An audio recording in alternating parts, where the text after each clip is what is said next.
നമ്മളെ നിയന്ത്രിക്കണം ആദ്യം. അല്ലാഹു നമുക്കതിന് തൗഫീഖ് നൽകട്ടെ. അതിന് നബി തങ്ങൾ ദുആയിരക്കാൻ പറഞ്ഞ ദുആയുണ്ട്. അല്ലാഹുമ്മ ആതി നഫ്സി തഖ്വാഹാ വസക്കിഹാ അൻത ഖൈറു മൻ സക്കാഹാ അൻത വലിയുഹാ വമൗലാഹാ. ഹബീബായ തങ്ങൾ പഠിപ്പിച്ച ദുആയാണിത്. അല്ലാഹുവേ ആതി നഫ്സി തഖ്വാഹാ, എന്റെ ശരീരത്തിന്റെ എന്റെ നഫ്സിനെ നിയന്ത്രിക്കാനുള്ള കഴിവ് നീ എനിക്ക് നൽകണേ റബ്ബേ. ഒരു മനുഷ്യൻ അവനവനെ കൺട്രോൾ ചെയ്യാൻ പറ്റാത്തൊരവസ്ഥ, അതൊരു വലിയ അപകടമാണ്. നമുക്ക് നമ്മുടെ ഇമോഷൻസ്, നമ്മുടെ വികാരങ്ങള്, നമ്മുടെ വിചാരങ്ങള്, നമ്മുടെ തോന്നലുകള്, നമ്മുടെ വികാര വിക്ഷോഭങ്ങള് ഇത് നിയന്ത്രിക്കാൻ കഴിയാതെ വരുന്നത് വലിയൊരു ദുരന്തമാണ്. അല്ലാഹുവിനോട് ചോദിച്ച് പ്രാർത്ഥിച്ച് പഠിക്കണം. ഈ ദുആ നമ്മൾ ശരിക്ക് പഠിച്ചു വെക്കണം. അല്ലാഹുമ്മ റബ്ബേ ആതി നഫ്സി തഖ്വാഹാ, എന്റെ ശരീരത്തിന് ആവശ്യമായ ബോധം തഖ്വയും നിന്നെ കുറിച്ചുള്ള ഭയപ്പാടും നീ തന്നെ നൽകണേ റബ്ബേ. വസക്കിഹാ, എന്റെ ശരീരത്തെ നീ ശുദ്ധിയാക്കി തരണമേ. അൻത ഖൈറു മൻ സക്കാഹാ, നീയാണല്ലോ റബ്ബേ ശരീരത്തെ ഏറ്റവും നന്നാക്കി തരുന്നവൻ. അൻത വലിയുഹാ വമൗലാഹാ, എന്റെ ശരീരത്തിന്റെ ഉടമസ്ഥനും എന്റെ ശരീരത്തിന്റെ ഗാർഡിയൻ, എന്റെ ശരീരത്തിന്റെ രക്ഷിതാവ്, ഇതെല്ലാം നീയല്ലയോ റബ്ബേ, നീയല്ലയോ എന്റെ ഉടമസ്ഥൻ. അതുകൊണ്ട് നീ എന്നെ നന്നാക്കി തരണേ എന്ന് അള്ളാഹുവിനോട് നമ്മുടെ ഓരോ വിശ്വാസി ജനങ്ങളും ഓരോരുത്തരും ദുആ ചെയ്യണം. പ്രത്യേകിച്ച് നമ്മുടെ യുവാക്കളും യുവതികളും, ഏറ്റവും പ്രധാനമായി നമ്മുടെ ഉയർന്ന ക്ലാസ്സുകളിൽ പഠിക്കുന്ന വിദ്യാർത്ഥിനികള് ഈ ദുആ പഠിച്ചു വെക്കണം. ഒന്ന് ചൊല്ലി നോക്കൂ, നമുക്ക് ഒരുമിച്ച് ചൊല്ലാം. അല്ലാഹുമ്മ ആതി നഫ്സി തഖ്വാഹാ വസക്കിഹാ അൻത ഖൈറു മൻ സക്കാഹാ അൻത വലിയുഹാ വമൗലാഹാ. ഒരുപക്ഷെ നമ്മൾ കേട്ടു പരിചയപ്പെട്ട പ്രാർത്ഥനയാകും ഇത്. എപ്പോഴും ഇടക്കിടക്ക് തിന്മകളിലേക്ക് ചിന്ത വരുമ്പോൾ ദുആ ഇറക്കണം. റബ്ബേ എന്നെ നീ കാത്തുരക്ഷിക്കണമേ. ഒരു നേരത്തെ, ഒരു സെക്കൻഡ് നേരത്തെ നമ്മുടെ ചിന്തയിൽ വരുന്ന ഒരു ഭ്രമം മതിയാകും ജീവിതം തകരാൻ. ഒരു സെക്കൻഡ് നേരത്തെ നമ്മുടെ ശരീരത്തിന് തോന്നുന്ന ഷഹ്വത്ത്, വൈകാരികമായ ഒരു ചിന്ത, ചുറ്റുപാടുകളെ സംബന്ധിച്ച് ബോധമില്ലാതെ, ശറഅനെ കുറിച്ച് ബോധമില്ലാതെ, അല്ലാഹുവിനെ കുറിച്ചും ഹബീബിനെ കുറിച്ചും ബോധമില്ലാതെ നമ്മൾ എടുക്കുന്ന ഒരു എടുത്തുചാട്ടമോ ഒരു വിവരക്കേടോ ജീവിതം മുഴുവൻ തകരാൻ അത് മതിയാകും. അല്ലാഹുവിനോട് കാവൽ ചോദിക്കണേ. അല്ലാഹുമ്മ ആതി നഫ്സി തഖ്വാഹാ വസക്കിഹാ അൻത ഖൈറു മൻ സക്കാഹാ അൻത വലിയുഹാ വമൗലാഹാ. മഹാനായ റബീഅ ഇബ്നു ഖുസൈം റളിയല്ലാഹു തആല അൻഹു കരഞ്ഞ് ശരീരമാസകലം മെലിഞ്ഞുണങ്ങിയിട്ട് മഹാൻ പറയുന്നു, വല്ലാഹി ഇൻഷാ അല്ലാഹു ലാ യസ്അലുനി റബ്ബി അന്നി വഖഅതു ബിഫാഹിശത്തിൻ അബദാ. അല്ലാഹുവിനോട് ദുആ ഇറക്കുകയാണ്. അല്ലാഹുവിന്റെ മുമ്പിൽ ശപഥം ചെയ്തു പറയുന്നു റബീഅ റളിയല്ലാഹു അൻഹു, വല്ലാഹ്, അല്ലാഹുവിനെ തന്നെയാണ് സത്യം. ഈ വാക്ക് പോലെ നമുക്കൊരു ധൈര്യപ്പെട്ട് പറയാൻ കഴിയോ? ധൈര്യപ്പെട്ട് പറയാൻ കഴിയുമോ? വല്ലാഹി, അല്ലാഹുവിനെ തന്നെയാണ് സത്യം. ഇൻഷാ അല്ലാഹ്, ഇൻഷാ അല്ലാഹ് ലാ യസ്അലുനി റബ്ബി അന്നി വഖഅതു ബിഫാഹിശത്തിൻ അബദാ. എന്നോട് അല്ലാഹു ഒരിക്കലും എന്തുകൊണ്ട് റബീഅേ നിങ്ങൾ ഒരു വ്യഭിചാരം ചെയ്തു എന്ന് എന്റെ റബ്ബനോട് ചോദിക്കുന്ന അവസ്ഥ ഉണ്ടാവരുത്.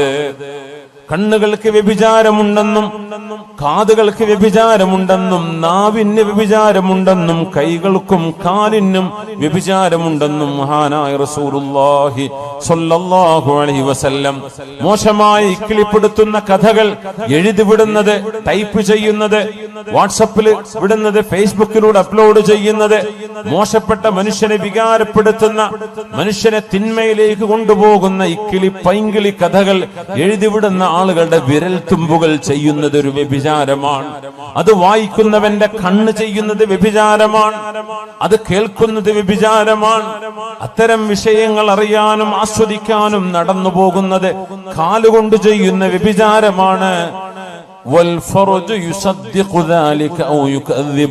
അത് മനുഷ്യന്റെ ജനനേന്ദ്രിയം ഒന്നുകിൽ ശരിവെക്കും, അല്ലെങ്കിൽ അതിനെ എതിർക്കും. ശരിവെച്ചാൽ അതിനർത്ഥം അവൻ ശരിയായ തിന്മയിൽ ചെന്ന് പതിക്കുന്നു. മഅദല്ലാഹ്. അതുകൊണ്ട് ഈ രണ്ട് കവിതകളുടെ ആശയം വളരെ വലുതാണ്. നമ്മൾ ഒറ്റക്കിരിക്കുമ്പോഴോ ആരാരും അറിയില്ലെന്ന് തോന്നുമ്പോഴോ നമ്മുടെ ഖൽബിന്റെ ഉള്ളിൽ പറയണേ, എന്നെ അല്ലാഹു കണ്ടുകൊണ്ടിരിക്കുകയാണ്. വഇദാ ഖലൗത ബിരീബത്തിൻ ഫീ ദുൽമത്തിൻ وإذا خلوت بريبة في ظلمة والنفس داعية إلى الطغيان فاستحي من نظر الإله وقل لها إن الذي خلق الظلام يراني. الله നമുക്ക് ആ ബോധം നൽകട്ടെ. നമുക്ക് നമ്മെ നിയന്ത്രിക്കാനുള്ള കഴിവ് നാളെ ഖബറിൽ പോയി കിടക്കുമ്പോ വേണ്ടില്ലായിരുന്നുവെന്ന് പശ്ചാത്തപിക്കുന്ന, നമ്മളെ തെറി പറയുന്ന, നമ്മളെ ശപിച്ചു കളയുന്ന ജീവിതത്തിൽ വരുന്ന അബദ്ധങ്ങൾ ഉണ്ടാവരുതേ. നാളെ മഹ്ശറായിലേക്ക് നമ്മുടെ കിതാബ് നൽകപ്പെടുമ്പോ, യാ അബ്ദി, എന്റെ ദാസനെ, ഹൽ ളലമക ഹഫളതി, നിന്റെ കർമ്മങ്ങൾ എഴുതി വെക്കാൻ ഞാൻ നിശ്ചയിച്ച എന്റെ മലക്കുകൾ, എന്റെ ഉദ്യോഗസ്ഥന്മാർ നിന്നോട് അതിക്രമം ചെയ്തിട്ടുണ്ടോ? നീ ചെയ്യാത്തത് നീ ചെയ്തുവെന്ന് നിന്റെ പേരിൽ എഴുതി വെച്ചതാണോ?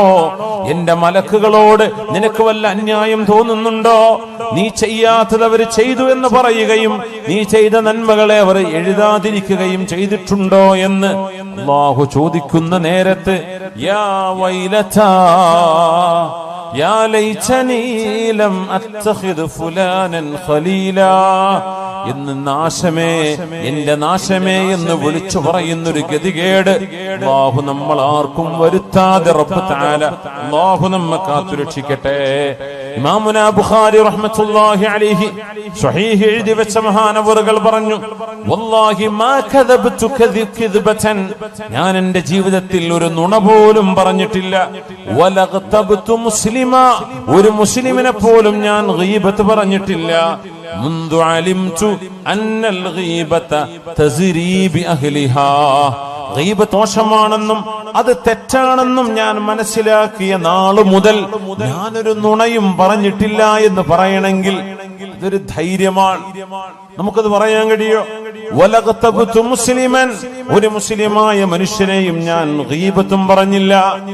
ഇത് പറയാനുള്ള ഒരു കരുത്ത്, ഒരു തരത്തിലുള്ള ധൈര്യം മഹാനായ ഇമാമുന ബുഖാരി റഹ്മത്തുള്ളാഹി അലൈഹി.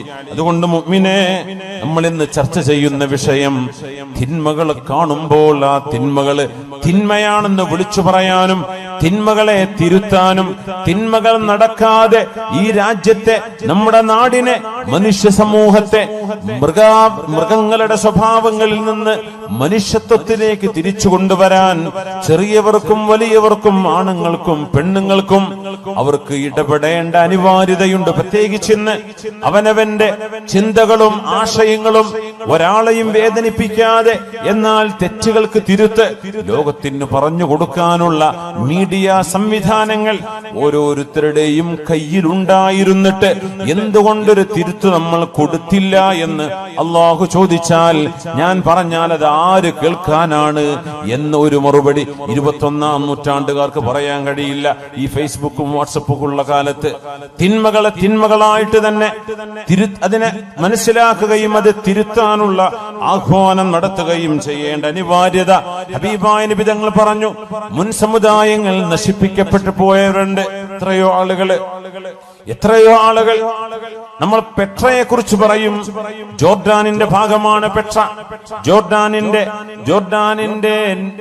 ജോർഡാനിന്റെ ഈസ്റ്റിലേക്ക്, നോർത്ത് ഈസ്റ്റിലേക്ക്, സൗദി അറേബ്യയുടെ നോർത്ത് വെസ്റ്റിലേക്ക് മദായിൻ സാലിഹ്, അതിനിപ്പുറത്ത് പെട്ര, ആ പ്രദേശങ്ങൾ സമൂദ് ഗോത്രക്കാർ, സ്വാലിഹ് നബി അലൈഹിസ്സലാമിന്റെ ആളുകൾ ജീവിച്ചു പോയ സ്ഥലം ഇന്ന് ടൂറിസ്റ്റ് കേന്ദ്രങ്ങളാണ്. അത് ടൂറിസത്തിന്റെ സ്ഥലങ്ങളല്ല എന്നാ ഖുർആൻ പറയാം. അത് അദാബിന്റെ സ്ഥലങ്ങളാണ്. നിങ്ങൾ അതിലൂടെ കടന്നു പോകുമ്പോ ഇല്ല അൻതും ബാഖൂൻ, കരഞ്ഞുകൊണ്ടല്ലാതെ സ്വഹാബികളെ ഇതിലെ കടന്നു പോകരുത് എന്ന് നബി തങ്ങൾ തബൂക്കിലേക്ക് പോകുമ്പോൾ പറഞ്ഞു കൊടുത്തിട്ടുണ്ട് സല്ലല്ലാഹു അലൈഹി വസല്ലം. ആ മലകൾ വലിയ വലിയ പർവ്വതങ്ങളാണ് അവര് വീടുകളാക്കി കൊത്തിയെടുത്തത്. ഇന്നൊന്ന് വെറുതെ നെറ്റിലൊന്ന് പെട്ര എന്ന് അടിച്ചു നോക്കിയാൽ കാണാൻ പറ്റും. സമൂദുകാർ യൻഹിതൂന മിനൽ ജിബാലി ബുയൂത, അവര് പർവ്വതങ്ങളെ തുരന്ന് വീടുണ്ടാക്കിയവരാണ് എന്ന് ഖുർആൻ പറഞ്ഞതിന് ശരിക്കും കാണണമെങ്കിൽ ഒരു ഗൂഗിൾ ഇമേജസിൽ പെട്ര PETRA പെട്ര എന്നടിച്ചു കൊടുത്താൽ മനസ്സിലാവും. സമൂദുകാരുണ്ടാക്കി വെച്ച മലകൾ പർവ്വതങ്ങളെ വീടുകളാക്കി മാറ്റിയ ഇന്നും അവിടെ നിലനിൽക്കുന്ന ആരെങ്കിലും പിന്നെ അവിടെ പോയി പാർത്തോ? ആരും പാർത്തില്ല. എന്തേ? ആ സമുദായം നശിപ്പിക്കപ്പെട്ടു പോയവരാണ്. പിന്നെ ആരും അവിടെ അനന്തരെടുത്തിട്ടില്ല. വാപ്പാന്റെ വീട് വലിയ വലിയ മാമലകളാണ്, വലിയ ജനലും വാതിലുമുള്ള വലിയ വീടുകളായി കോട്ടകളാക്കി ഇവർ പണിതത്. ആരെങ്കിലും പാർത്തോ? ഇല്ല. അല്ലാഹു നശിപ്പിച്ചു. ഇറ്റലിയുടെ ഭാഗമായ ഒരു സ്ഥലമുണ്ട്, പ്യൂംപി എന്ന് പറയുന്ന സ്ഥലം. പ്യൂംപി വ്യഭിചാരം പച്ചയായി തെരുവുകളിൽ വ്യഭിചാരം നടത്തിയ ആളുകളാണ്. ആ വ്യഭിചാരത്തിൽ പ്രത്യേകത, എല്ലാ അങ്ങാടികളുടെ ചുമരുകളിലും പുരുഷനും സ്ത്രീയുടെയും നഗ്നമായ രൂപങ്ങളും ചിത്രങ്ങളും പച്ചയായി എഴുതി വെച്ചിരുന്ന ചിത്രപ്പണി എടുത്തിരുന്ന പ്യൂംപി എന്ന് പറയുന്ന നാട്ടുകാർ ഇറ്റലിക്കാരാണ്. ആ നഗരം അള്ളാഹു നശിപ്പിച്ചത്. ഇന്ന് അവിടെ ചരിത്രാവശേഷിപ്പുകളുണ്ട്. എന്താ? ആ പ്യൂംപിയിലേക്ക് കടക്കുമ്പോ ചെറിയ മക്കളെ, അതൊരു ഒരു മ്യൂസിയം സിറ്റിയാണിന്ന്.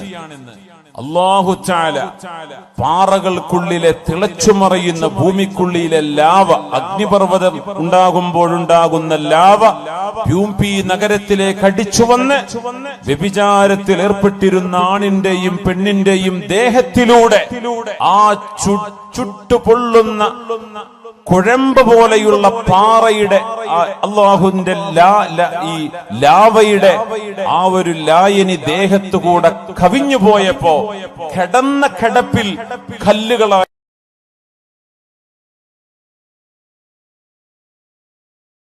മാറിയ മനുഷ്യന്മാർ ഇന്നും ആ മ്യൂസിയം പോലെയുള്ള ഈ പ്യൂംപിയിലേക്ക് ചെറിയ കുട്ടികളെ കൊണ്ടുപോകില്ല. എന്തേ? ആണും പെണ്ണും പച്ചയായി തോന്നിവാസം ചെയ്തുകൊണ്ടിരിക്കുന്ന നേരത്ത് അവരുടെ ദേഹത്തുകൂടെയാണ് ഈ അദാബ് വന്നത്. അവരങ്ങനെ കല്ലായി ഉറച്ച്, കൈ വായ തുറന്ന്, കൈ പൊക്കി വെച്ച്, കാല് പൊക്കി വെച്ച്, കമിഴ്ന്ന് കിടന്ന് ഇങ്ങനെയൊക്കെ കിടക്കുന്ന മനുഷ്യ കോലങ്ങൾ. ഇന്നും മനുഷ്യന്റെ രൂപം അതുപോലെ ആ തടി അങ്ങ് കല്ലായി പോയി. പ്യൂംപി ഒന്ന് ഗൂഗിൾ ഇമേജ് നോക്കൂ. പ്യൂംപിയിലെ മനുഷ്യന്മാർ അത് കാണേണ്ട.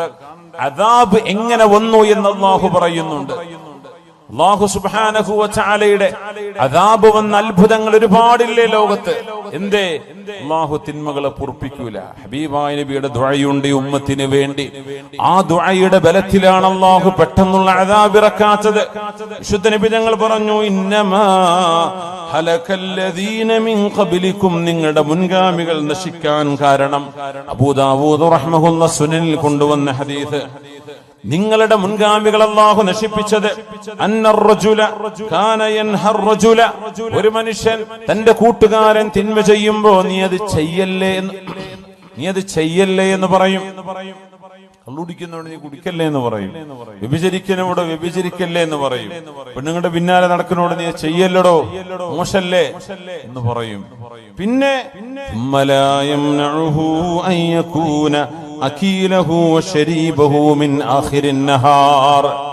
രാവിലെ തന്റെ കൂട്ടുകാരൻ തെറ്റ് ചെയ്യുമ്പോ അവനോട് പറയും, ചെയ്യല്ലടോ, നീ എന്താണോ ഈ കാണിക്കുന്നത് എന്ന് പറഞ്ഞിട്ട് ആ തെറ്റ് ചെയ്യുന്ന അതേ ആളിന്റെ കൂടെ വൈകുന്നേരമാകും പറയും, നമുക്ക് ഭക്ഷണം കഴിക്കാൻ പോവല്ലേ, എവിടുക്ക പോവാ, നമുക്ക് ഇടക്കിടക്ക് പോവാ, നിലമ്പൂരിലേക്ക് പോവാ, കോഴിക്കോട്ടേക്ക് പോവാ.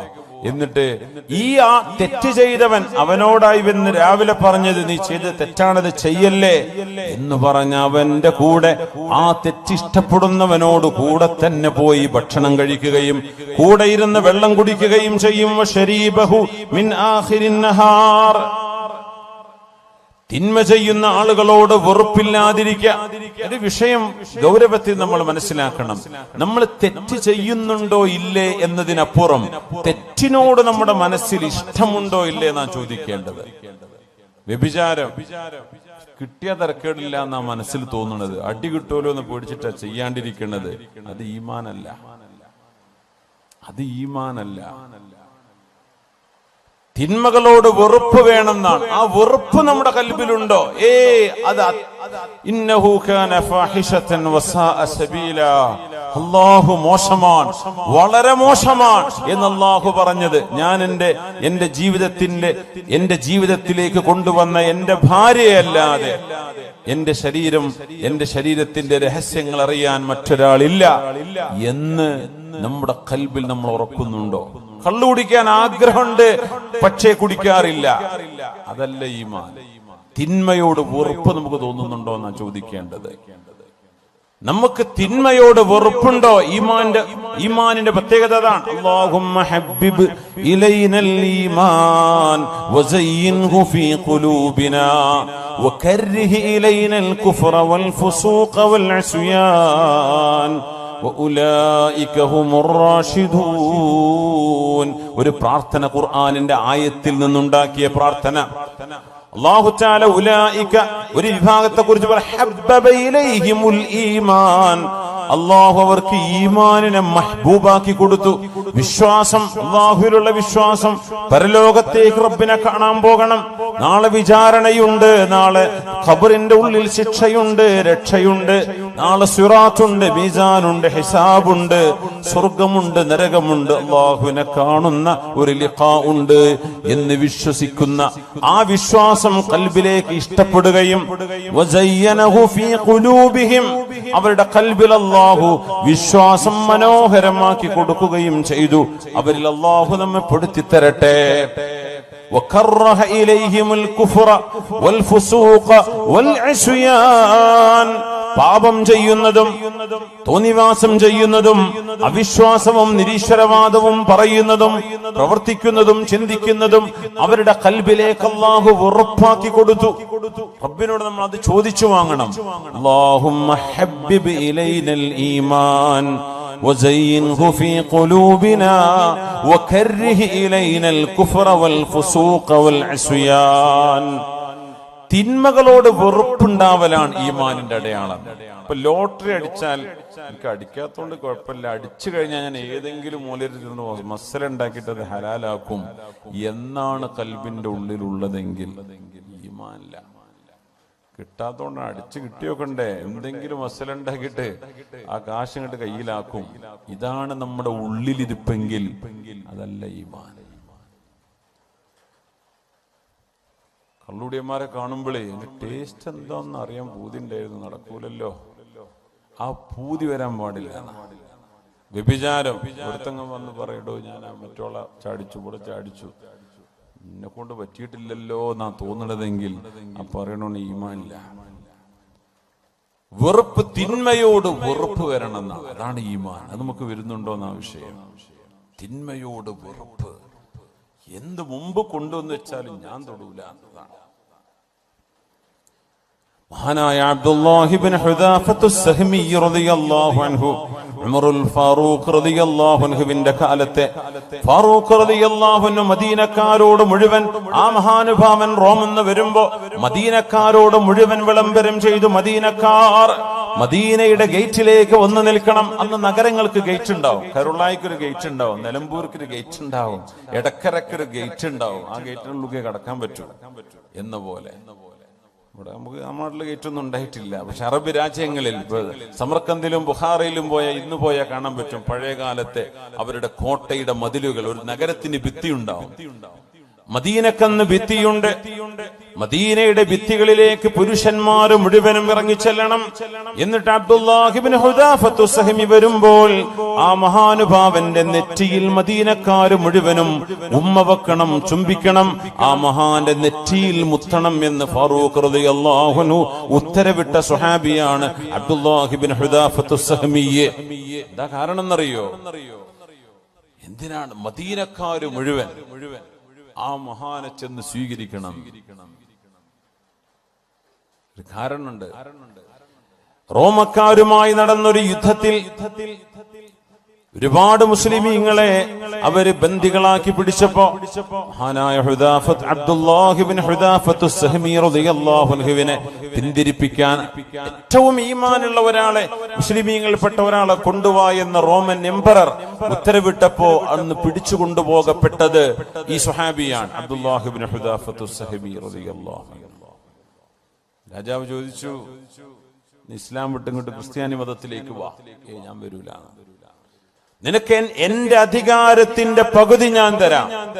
എന്റെ അധികാരത്തിന്റെ പകുതി, പഞ്ചായത്തിന്റെ പകുതി അല്ലേ കൊടുക്കുന്നത്. റോമൻ എംപയർ എന്ന് പറഞ്ഞാൽ ഇന്നത്തെ യൂറോപ്പ് മുതൽ തുർക്കി മുതൽ ഇറാഖ് വരെ ജോർഡാനിലൂടെ കടന്നു പോകുന്ന പ്രവിശാലമായ ലോകത്തിന്റെ പകുതി. ഇന്നൊരു വീട് വെച്ചേരാന്ന് പറഞ്ഞാൽ ഞാൻ ക്രിസ്ത്യാനി ഏത് മതച്ചായിക്കോളൂ, എനിക്കൊരു വീട് കിട്ടിയാൽ മതി. ഇതാണ് മനുഷ്യന്മാരുടെ ഈമാന്റെ അവസ്ഥ. പാല് പാക്കറ്റ് കിട്ടിയാൽ ഞാൻ പോന്നോളാം, എന്റെ കിഡ്നി ചികിത്സക്ക് പൈസ കിട്ടിയാൽ അത് ആരാ തരുന്ന, ഓരോ മതത്തിലേക്ക് ഞാൻ പോരാം എന്ന് പറയുന്ന ഒരു ഈമാനിന്റെ ദുർബലത ഈ മഹാന്റെ സംഭവമായി നമ്മൾ തുലനം ചെയ്യണം. എന്റെ രാജ്യത്തിന്റെ പകുതി തരാം, എനിക്ക് വേണ്ട, ഞാൻ വരില്ല. ഇസ്ലാം ഉപേക്ഷിക്കുന്നില്ലെങ്കിൽ നിന്നെ കൊല്ലുന്നു, കൊന്നോളൂ. അങ്ങനെ പിടിച്ചിട്ട് ഒരു കുരിശിൽ തറച്ചു. രാജാവ് പറഞ്ഞു അമ്പയ്യ, പക്ഷെ ദേഹത്ത് കൊള്ളരുത്, പേടിപ്പിച്ചാൽ മതി എന്ന് പറഞ്ഞു. അദ്ദേഹം കൂളായിട്ട് കിടന്നുകൊടുത്തു. അവരങ്ങനെ അമ്പ ചെയ്തു, ഒരു കുലുക്കല്ല, ഇന്നും ചെയ്യേണ്ട, ഇറക്കിക്കൊള്ളു. പിന്നെ ചെയ്തതൊരു ഏറ്റവും വലിയ ക്രൂരതയാണ്. ആ മഹാനുഭാവനെ ജയിലിലടച്ചു, ഭക്ഷണം കൊടുത്തില്ല. 4 ദിവസം കഴിഞ്ഞ് ഭക്ഷണമില്ലാണ്ട്, എന്നിട്ട് ഒരു കുപ്പി കള്ളും അതോടൊപ്പം പന്നിമാംസം, പോർക്ക്, പന്നിമാംസം വേവിച്ചതും കൊണ്ടുപോയി കൊടുത്തു, ജയിലിൽ കൊണ്ടുപോയി വെച്ചു കൊടുത്തു. ആ നേരത്ത് മഹാൻ പറഞ്ഞൊരു വാക്കുണ്ട്, അല്ലാഹുവേ, ഒരു മനുഷ്യൻ കുടുങ്ങുന്ന നേരത്തെ ഇത് ഹലാലാണെന്ന് നീ എനിക്ക് വിധിച്ചിട്ടുണ്ട്. അങ്ങനെയാണല്ലോ, വേറെ ഒരു ഭക്ഷണമില്ല, ഒന്നും കയ്യിലില്ല, ഒരു വെള്ളവുമില്ല, തൊണ്ട വരണ്ട് മരിക്കാൻ പോവാൻ. അങ്ങനത്തെ ഒരു ഘട്ടത്തിൽ അവനവന്റെ ജീവൻ നിലനിർത്താൻ മാത്രം ഒരു ഹറാം അള്ളാഹു അനുവദിച്ചു കൊടുക്കുന്നു. ഒരു ഘട്ടത്തിൽ ആ നേരത്തൊരു മാംസം അതേയുള്ളൂ, വേറെ ഒന്നും, ഒരു ഭക്ഷണവും ലഭ്യമല്ല. ആ ഒരു പന്നിമാംസം കഴിച്ചില്ലെങ്കിൽ അവൻ ജീവൻ അപകടത്തിലാണ്, അവൻ മരിച്ചുപോകും. അങ്ങനത്തെ ഒരു ഘട്ടത്തിൽ അത് അനുവദി ഇല്ലാമത്തുരിർത്തും എന്ന് ഖുർആൻ പറഞ്ഞതിനർത്ഥം അതാണ്, നിങ്ങൾക്കൊരു നിർബന്ധമായ ഒരു സാഹചര്യം. യൂറോപ്പിലേക്കൊക്കെ യാത്ര പോകുമ്പോ എത്രയോ ആളുകൾ ഷെങ്കൻ വിസ എടുത്ത് പോകും. ഫ്രാൻസും ജർമ്മനിയും ഇറ്റലിയും സ്വിറ്റ്സർലൻഡും ഒക്കെ കണ്ടുപോരാം. അവിടുത്തെ മീറ്റ് ഹലാൽ മീറ്റ് ആവണമെന്നില്ല, അവിടുത്തെ ചിക്കൻ ഹലാൽ ചിക്കൻ അല്ല. വേറെ നിർവാഹമല്ലല്ലോ എന്ന് പറഞ്ഞ് കഴിക്കും. വേറെ നിർവാഹം വെജിറ്റേറിയൻ കഴിക്കൂടെ, സീ ഫുഡ് കഴിച്ചൂടെ? അതിനെ പറ്റിയല്ലേ ഈ പറഞ്ഞത്. ജീവൻ അബ്ദുല്ലാഹി ഇബ്നു ഹുദാഫത്ത് സഹമി ജയിലിലാണ്, കൊണ്ടുപോയി കൊടുത്തു. മഹാൻ ആ ഭക്ഷണത്തോട് രാജാവ് പരീക്ഷിക്കുകയായിരുന്നു ഈമാന്റെ അളവ്. നമ്മളൊക്കെ ഒന്ന് ആലോചിക്കണം മുഅ്മിനെ, എന്താ നമ്മളെ ഈമാനും നമ്മളും തമ്മിലുള്ള അവസ്ഥ എന്താണ്? ആ മഹാനൊരു വാക്ക് പറഞ്ഞവരുടെ മുമ്പിൽ, അല്ലാഹുവേ, ജീവിതത്തോട് മല്ലടിക്കുന്ന, മരണം മുന്നിൽ കാണുന്ന ഒരു മനുഷ്യന് ദാഹാർത്തനായവന്റെ മുമ്പിൽ നീ ഹറാമായ വെള്ളവും ഹറാമായ മദ്യവും നീ ഹലാല് പോലെ അനുവദിക്കുന്നുണ്ട് എന്ന് എനിക്കറിയാം റബ്ബേ. ഈ മാംസം എനിക്കിപ്പോൾ കഴിക്കൽ ഹലാലാണെന്ന് എനിക്കറിയാം. 4 ദിവസമായി ഞാൻ പട്ടിണിയിലാണ്. പക്ഷേ അല്ലാഹുവേ, ഈ മാംസവും നീ ഹറാമാക്കിയത് എന്നെ കൊണ്ട് കഴിപ്പിക്കുന്നത് കണ്ട്, ഞാൻ കഴിക്കുന്നത് കണ്ട് എന്റെ മതത്തിന്റെ വിശ്വാസങ്ങളോട് പിന്മാറി എന്ന് എന്നെ താറടിച്ചു കാണിക്കാൻ, അവർ സന്തോഷിക്കാൻ ചെയ്യുന്ന ഈ പരിപാടിക്ക് ഞാൻ കൂട്ടുനിൽക്കില്ല റബ്ബേ. ഞാൻ ഇങ്ങനെ മരിച്ചാലും അവരിങ്ങനെ ഇത് കണ്ട് സന്തോഷിക്കരുത്, ഞാൻ അവരെ സന്തോഷിപ്പിക്കാൻ അനുവദിക്കില്ല, ഞാനത് തൊടുന്നില്ല റബ്ബേ എന്ന് പറഞ്ഞ് അത് തൊടാതെ പോയ അബ്ദുല്ലാഹി ഇബ്നു ഹുദാഫത്ത് സഹ്മി രാജാവ് വീണ്ടും ഇവിടുന്ന് പുറത്തിറക്കിയത് 6-7 സ്വഹാബിമാരെ ഒരു വലിയൊരു ചെമ്പിൽ തിളച്ച എണ്ണയിൽ ജീവനോടെ കൊണ്ടുപോയിട്ടുണ്ട്. നമ്മളൊക്കെ റോഹിംഗ്യൻ മുസ്ലിമീങ്ങളോട് ചെയ്യുന്ന അദാബ് കാണുമ്പോൾ മനസ്സൊക്കെ പടച്ചു പോകും. നമുക്ക് ഉറക്കം വരൂല ആഴ്ചകളോളം, ഭക്ഷണം കഴിക്കാൻ കഴിയില്ല. റബ്ബേ, പാവം മനുഷ്യരോട് കാണിക്കുന്ന ക്രൂരത കണ്ടോ. സ്വഹാബികൾ അതിലേറെ സഹിച്ചു. 6-7 സ്വഹാബിമാരെ തിളച്ച എണ്ണ തിളപ്പിച്ചിട്ട് ജീവനോടെ അവിടെ പിടിച്ചു വെക്കപ്പെട്ട സ്വഹാബിമാർ പറഞ്ഞു, അബ്ദുല്ലാ, നീ പിന്മാറിയില്ലെങ്കിൽ നിന്നെ ഇതാണ് ഞങ്ങൾ ചെയ്യാൻ പോകുന്നത്. അദ്ദേഹം കരഞ്ഞു. എന്തിനാ കരച്ചിലെന്ന് ചോദിച്ചു. ഞാൻ കരയുന്നത് എനിക്കൊരു ശരീരമല്ലേ ഉള്ളൂ, ഇതൊന്ന് നിങ്ങൾ ഇട്ട് കഴിഞ്ഞാൽ എന്റെ തടി തീർന്നില്ലേ. എനിക്കിങ്ങനെ 1000 ശരീരം ഉണ്ടായിരുന്നെങ്കിൽ ഞാൻ കൊതിച്ചു പോവുകയാണ്. ഒന്നല്ലേ ഉള്ളൂ. ആ സങ്കടത്തോടാണ് ഞാൻ കരയുന്നത്. ഇത് കണ്ടപ്പോഴാണ് രാജാവിന് ബോധ്യപ്പെട്ടത്, ഇസ്ലാം, ഇവര് മുസ്ലിമാകുന്നത് പൈസക്ക് വേണ്ടിയല്ല. ഇവർ ഇസ്ലാം സ്വീകരിച്ചത് സത്യം, ധർമ്മം, യുക്തിബദ്ധമായൊരു വിശ്വാസ പ്രമാണം, ഇത് ലോകത്ത് ഇത് മാത്രമുള്ളൂ എന്ന് ബോധ്യപ്പെട്ടതിന്റെ പേരിലാണ്. ആ ഒരു വിശ്വാസത്തിന്റെ പ്രതീകമായ അബ്ദുല്ലാഹ് ഇബ്നു ഹുദാഫത്ത് സഹമിയെ ഒന്നും ചെയ്യാതെ ശിക്ഷിക്കാതെ ഇയാൾ വെറുതെ വിടാൻ പോവുകയാണ് രാജാവ്. ഈ മനുഷ്യന്റെ ഈമാനിന്റെ ഘനം കണ്ടിട്ട് നമുക്ക് അങ്ങനത്തെ ഒരു ചെറിയൊരു ഘട്ടം വന്നാൽ എന്തായിരിക്കും നമ്മുടെ അവസ്ഥ? നമ്മളെ കീഴടങ്ങി കൊടുക്കൂലേ? അന്നേരം രാജാവ് പറഞ്ഞു, അബ്ദുള്ള, അവസാനത്തെ ഒരു ചോദ്യം, നീ എന്റെ നെറ്റിയിലൊന്ന് ഉമ്മ വെക്കുമോ? നെറ്റിയിൽ ഉമ്മ വെക്കുക എന്ന് പറഞ്ഞാൽ ഞാൻ താഴെയാണ്, നിങ്ങൾ മീതയാണ്, ഞാൻ നിങ്ങളെ ബഹുമാനിച്ചു, ഞാൻ ഒന്നുമല്ല എന്നൊരു സമ്മതിപ്പിക്കലാണത്. അദ്ദേഹം പറഞ്ഞു, ഞാൻ ചെയ്യാം, പക്ഷേ ഒരു കണ്ടീഷൻ ഉണ്ട്. ഞാനത് ചെയ്താൽ എന്റെ കൂടെയുള്ള 10, 70, 80 സ്വഹാബിമാർ, മുസ്ലിമീങ്ങൾ, താബിഈങ്ങളുണ്ട്, അവരെ നിങ്ങൾ വിട്ടയക്കണം എന്റെ കൂടെ. അദ്ദേഹം പറഞ്ഞു, നീ എന്റെ നെറ്റിയിലൊന്ന് ഉമ്മ വെച്ചാൽ നിന്നെ ഞാൻ വിട്ടയക്കാം. മഹാനവർ പറഞ്ഞു, ഞാനത് ചെയ്യാം, പക്ഷേ എന്റെ കൂടെയുള്ള 80 ആളുകളുടെ ജീവൻ അതുകൊണ്ട് രക്ഷപ്പെടണം, എന്റേത് മാത്രമല്ല. ഞാൻ തരാം.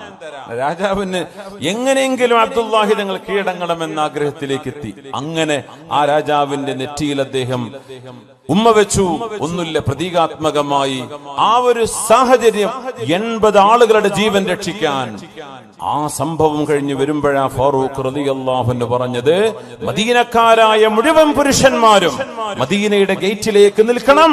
ഇനി വരാനുള്ള അബ്ദുല്ലാഹി ഇബ്നു ഹുദാഫത്ത് സഹമിയുടെ നെറ്റിയിൽ നിങ്ങൾ ഉമ്മ വെക്കണം. അന അബ്ദഉ ബിഹിം, ഞാനാണത് ആദ്യം ചെയ്യുന്നത് എന്ന് പറഞ്ഞ് ആ നെറ്റിയിൽ ഉമ്മ ചാർത്തിയ ഉമർ ഇബ്നുൽ ഖത്താബ് റളിയല്ലാഹു അൻഹു മദീനക്കാർ മുഴുവനും അതൊരു ഈമാനാണ്. നമ്മളെവിടെ കിടക്കുന്നു? നമ്മുടെ ഈമാൻ എവിടെ കിടക്കുന്നു? മുഅ്മിനേ, അല്ലാഹുവിനോട് ചോദിക്കണം, അല്ലാഹുമ്മ ഹബ്ബിബ് ഇലൈനൽ ഈമാൻ, അല്ലാഹു ഞങ്ങളുടെ ഹൃദയത്തിലേക്ക് ഈമാൻ മഹ്ബൂബാക്കി തരണേ റബ്ബേ. ഈമാനോടൊരു ഇഷ്ടം വരണം. അത് നമ്മൾ പഠിക്കുമ്പോഴാണ് അതിനോട് ഇഷ്ടം വരിക, അറിയുമ്പോഴാണ് അതിനോട് ബഹുമാനം വരിക. അല്ലാഹുമ്മ ഹബ്ബിബ് ഇലൈനൽ ഈമാൻ وزينه في قلوبنا وكره إلينا الكفر والفسوق والعصيان واجعلنا من الراشدين. എഴുന്നേറ്റ് സ്വലാത്ത് ചൊല്ലിയിരിക്കാം. صلوا على النبي محمد وآله. اللهم صل على سيدنا محمد وعلى آل سيدنا محمد وبارك وسلم عليه. نقول وركشلكوا اللهم صل على سيدنا محمد وعلى آل سيدنا محمد وبارك وسلم عليه. نقول اللهم صل على سيدنا محمد وعلى آل سيدنا محمد وبارك وسلم عليه. മരിക്കണ മുമ്പ് പേഴ്സൊക്കെ ഒന്ന് എടുത്ത് റെഡിയാക്കി വെക്കി. ആ തേങ്കുപ്പിയൊക്കെ ഒന്ന് കൊണ്ടുപോയി കൊടുക്കി. നമുക്ക് ഇൻഷാ അല്ലാഹ് പരിപാടിയുടെ ഇതിന്റെ ചെലവും പന്തലൊക്കെ കണ്ടറിയല്ലോ. നമ്മളെ വീട്ടിൽ ചെറിയ സൽക്കാരം ഉണ്ടാക്കാൻ എത്ര ചെലവ് വരും? 2 ഡർപ്പായ വാങ്ങിയാൽ തന്നെ. അപ്പൊ ഇത് വലിയ ചെലവ് വരുന്ന നമ്മുടെ വിദ്യാർത്ഥി സുഹൃത്തുക്കളുടെ SKSF-ന്റെ നമ്മുടെ പ്രവർത്തകന്മാരുടെ കഠിനാധ്വാനമാണ്. നമുക്ക് എന്ത് ചെയ്യാം? ആദ്യം കൊടുക്കി, തേങ്കുപ്പി കൊടുക്കി. ഇൻഷാ അല്ലാഹ് അത് ശിഫയുണ്ടെന്ന് അല്ലാഹുവിന്റെ ഖുർആൻ പറഞ്ഞ ഔഷധമാണ്. ചക്കരക്കിയതൊന്നല്ലല്ലോ, ഒറിജിനൽ അല്ലേ? മാഷാ അല്ലാഹ്. അതുകൊണ്ട് തന്നെ ധൈര്യമായിട്ട് വായിക്കുക. ഇസ്ഖിഹി അസല, വയറുവേദന വന്ന സ്വഹാബിയോട് നബി തങ്ങൾ, ജ്യേഷ്ഠന് വയറുവേദന, നബിയെ തേൻ കൊടുക്കുന്ന പറഞ്ഞു. തേൻ കുടിച്ചിട്ട് വയറുവേദന കൂടി. പൊന്നാര നബിയെ വയറുവേദന കൂടി, ഒന്നുകൂടി കൊടുക്കുന്ന പറഞ്ഞു. ഇസ്ഖിഹി അസല. രണ്ടാമതും ഇപ്പോഴും പറഞ്ഞു, നബിയെ കുടിച്ചതിന് ശേഷം വീണ്ടും വയറുവേദന കൂടിയിരിക്കുകയാണ്.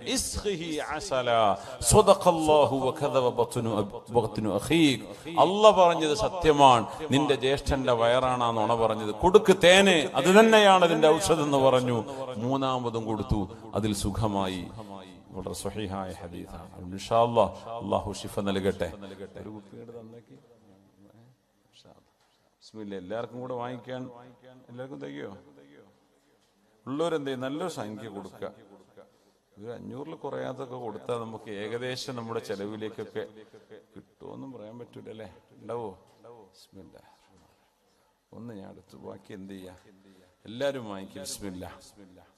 നമ്മൾ അരികൂട്ട് ഇങ്ങനെ തേൻ കൊടുത്തിട്ട് ഞാൻ വിളിച്ചു നോക്കിയപ്പോൾ അവർക്ക് തേന്റെ കാര്യം മുതലായിട്ടില്ല എന്നാണ്. ഓരോരുത്തർ 50 10 കൊടുത്തിട്ട് വാങ്ങിയ തേൻ കുപ്പി തരൂല പറയാൻ വയ്യല്ലോ സംഘാടകർക്ക്. അപ്പൊ അങ്ങനെ ആയിപ്പോകരുത്. ഒരു വാങ്ങിയത് തന്നെ പിന്നെ കടായിപ്പോയി. അപ്പൊ അങ്ങനെ ആയി പോകരുതേ. എല്ലാവരും ഒന്ന് സഹകരിക്കണേ. നിങ്ങളൊന്നും പിന്നെ ഇങ്ങനെ കിട്ടിക്കോണമെന്നില്ല. ഇവിടെ എന്ത് ചെയ്യാ? അള്ളാന്റെ ഹദറത്തിലേക്ക് എത്തിയ സ്ഥലിക്ക് എന്ത് ചെയ്യാ? നന്നായിട്ട് സഹായിക്കുക. ആ പ്രയാസങ്ങളും ബുദ്ധിമുട്ടൊക്കെ അള്ളാഹു തആല സലാമത്താക്കി തരട്ടെ. ഒരു 500 മിനിമം എന്ന് ഞാൻ പറയാൻ പറ്റുന്നവര്, അല്ലാത്തവര് നിങ്ങളടുത്ത് അതിൽ താഴെ ഉള്ളൂ, വേറൊന്നും നിങ്ങളടുത്തില്ല എന്ന് അള്ളാഹുക്കും നിങ്ങൾക്കും അറിയാം. എന്നാ പിന്നെ നിങ്ങൾ പറ്റുന്ന കൊടുക്കുക ഇൻഷാ അല്ലാഹ്. അപ്പോ അള്ളാഹു ഖൈറാക്കി തരട്ടെ. സഹോദരിമാരുടെ ഭാഗത്തേക്ക് കൊണ്ടുവരണ്ട, അവര് ഭാഗത്തേക്ക് കൊണ്ടുവരും. എല്ലാവർക്കും തികയോ? അത് കഴിഞ്ഞിട്ട് മതി, ബാക്കി നമുക്ക് ബക്കറ്റ് കൊടുക്കാം. ഇൻഷാ അല്ലാഹ് ആർക്കെങ്കിലും സ്വതക്ക ചെയ്യാൻ താല്പര്യമുണ്ടെങ്കിൽ ഇൻഷാ അല്ലാഹ് അള്ളാഹു തൗഫീഖ് ചെയ്യട്ടെ. അതുകൊണ്ട് മുഅ്മിനെ, ബിസ്മില്ലാഹിർ റഹ്മാനിർ റഹീം.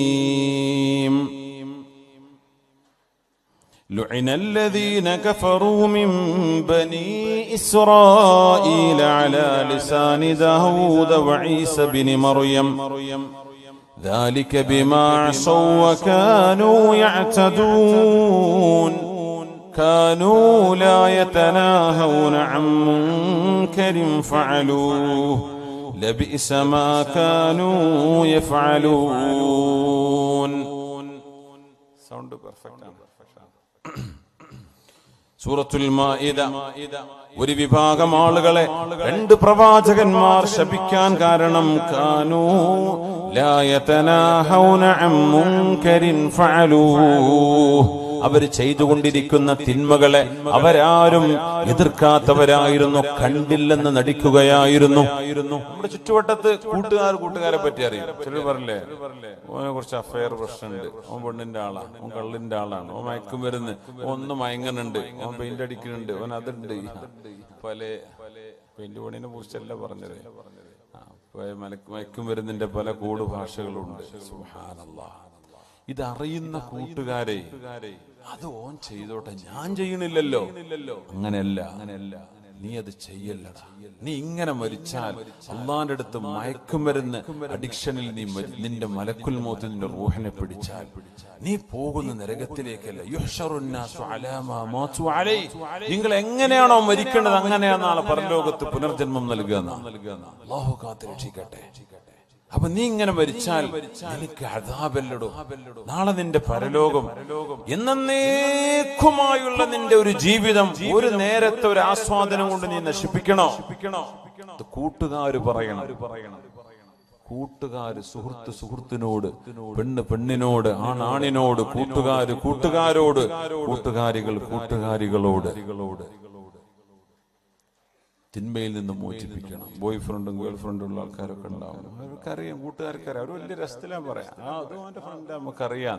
നീ എന്തെങ്കിലും ഇടപെട്ടോ, അവരോട് പറഞ്ഞോ ഇത് തിന്മയാ, ചെയ്യരുത്, അരുതാത്തതാണ്, അല്ലാഹു ഇഷ്ടപ്പെടില്ല. ഒരു വിവാഹത്തിലൂടെയുള്ള ഒരു കുടുംബജീവിതമല്ലാതെ വഴിവിട്ട ഈ ബന്ധങ്ങൾ പാടില്ല എന്ന് നീ പറഞ്ഞോ നിന്റെ കൂട്ടുകാരനോട്, നിന്റെ കൂട്ടുകാരിയോട്. ഒരു വിഭാഗം ശപിക്കപ്പെട്ടു. ശപിച്ചു എന്ന് പറഞ്ഞാൽ എന്താ? അള്ളാഹുവിന്റെ റഹ്മത്ത് അവർക്ക് കിട്ടൂല എന്നല്ലേ.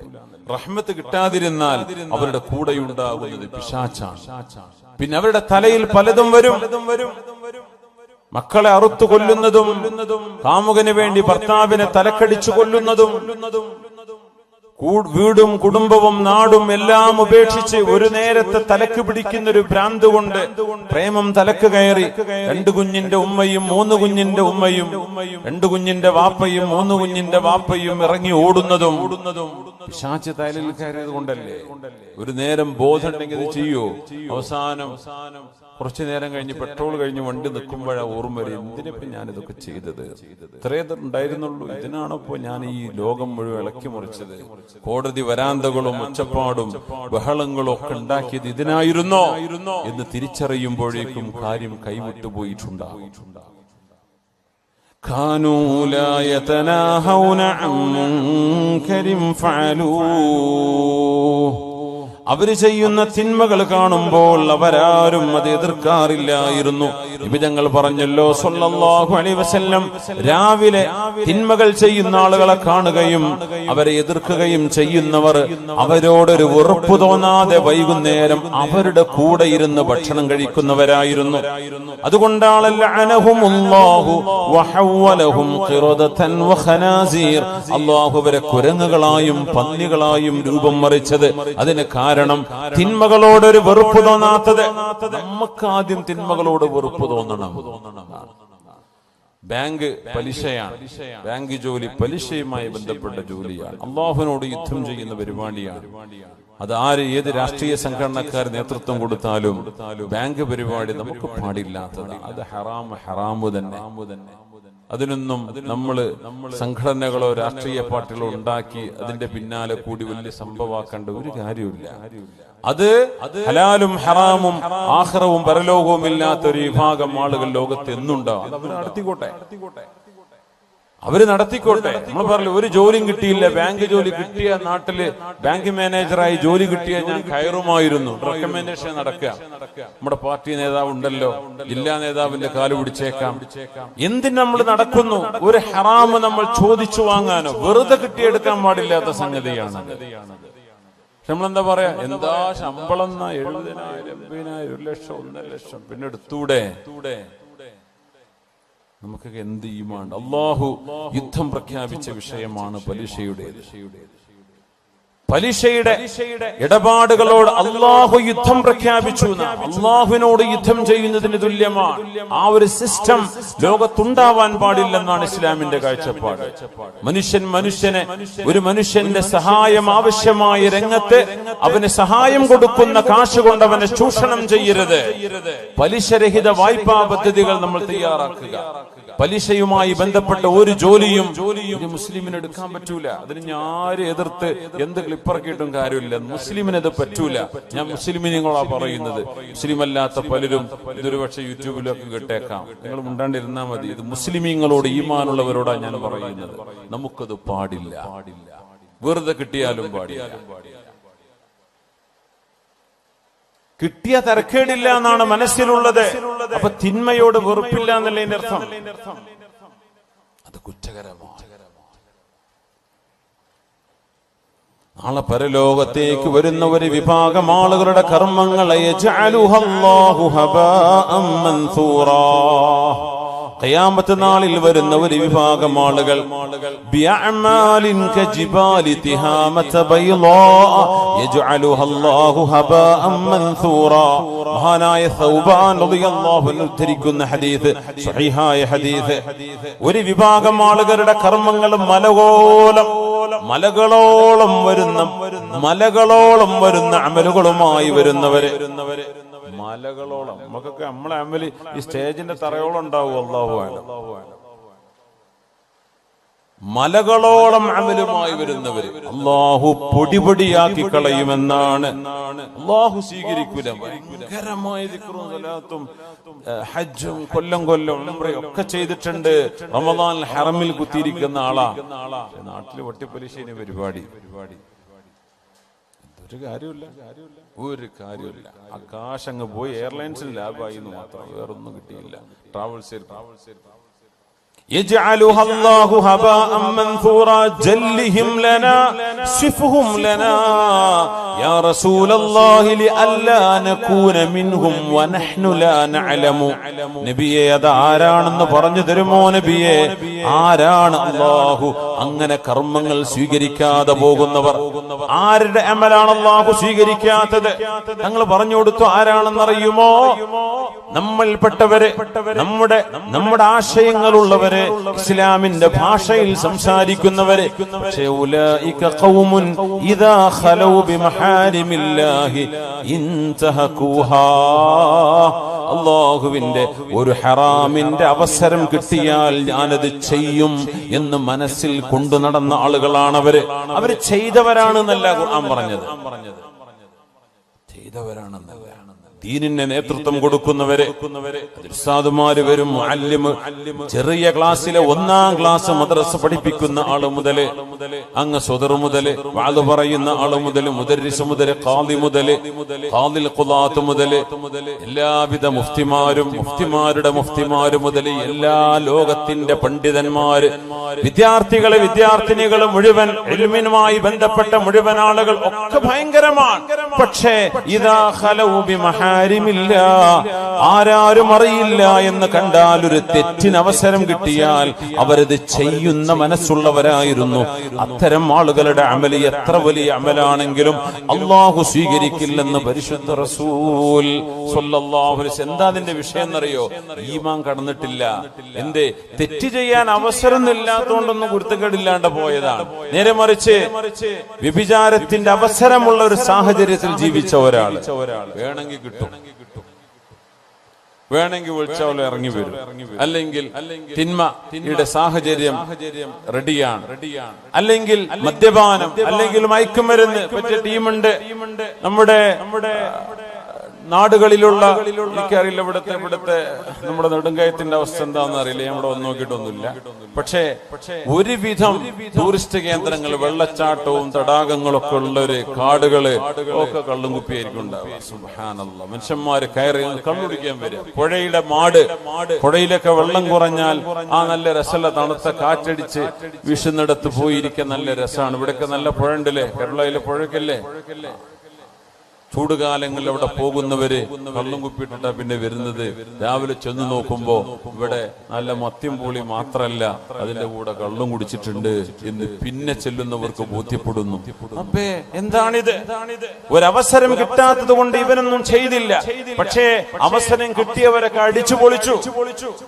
എനിക്കും അവസരമുണ്ടായിരുന്നെങ്കിൽ ഞാനത് ചെയ്യുമായിരുന്നു എന്നാണ് മനസ്സെങ്കിൽ, ഇത്തരം ആളുകളുടെ അമലും അല്ലാഹു സ്വീകരിക്കില്ലെന്ന് മഹാനായ അഷ്റഫുൽ ഖൽഖ് റസൂലുള്ളാഹി സ്വല്ലല്ലാഹു അലൈഹി വസല്ലം. അതുകൊണ്ടാണ് തിന്മകളെ കാണുമ്പോൾ അത് ചെയ്യരുതേ എന്ന് പറയൽ ബാധ്യതയുണ്ട് നമുക്ക്. നമ്മുടെ നഫ്സിനോട് ആദ്യം പറയണം, പിന്നെ കൂടെയുള്ള ജനങ്ങളോട്. നമ്മൾ തെറ്റ് ചെയ്യാത്തവരായതുകൊണ്ടല്ല പറയണത്, നമ്മളൊക്കെ തെറ്റ് ചെയ്യുന്നവരാണ്. കുല്ലു ബിനി ആദമ ഖത്വാ വഖൈറുൽ ഖത്വാഈന തവ്വാബൂൻ.